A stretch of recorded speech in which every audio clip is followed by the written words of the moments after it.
సర్లే, నువ్వే పెద్ద గొప్ప. గొప్ప అని నేను చెప్పానా? ఇప్పుడేంటి, నీకు థ్యాంక్స్ చెప్పాలా? ఒకరి సపోర్ట్ తో నడవడం స్టార్ట్ చేస్తే అలానే అలవాటు పడిపోతారు. అది కరెక్ట్ కాదు. మీకు మీరుగా నడవాలి, ఎవరి మీద డిపెండ్ అవ్వకూడదు.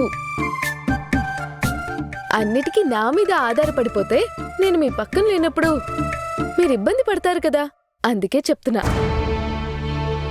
3 నెలలు కాదు, 6 నెలలు కలిసి ఉంటాను. 6 నెలల తర్వాత కూడా నాలో ఎలాంటి మార్పు రాదు. ఆ రోజు మీరే నాకు విడాకులు ఇప్పించాలి. సమయానికి బాగా గుర్తు చేసావు. నాకు తెలియకుండానే నీ మీద చాలా ఆధారపడిపోయాను. నువ్వు చెప్పింది కరెక్టే, ఎప్పుడూ ఎవరి మీద ఆధారపడకూడదు. ఆ అలవాటు రేపు నాకే ఇబ్బందిగా మారిపోతుంది. గుర్తు చేసినందుకు థ్యాంక్స్. You most welcome.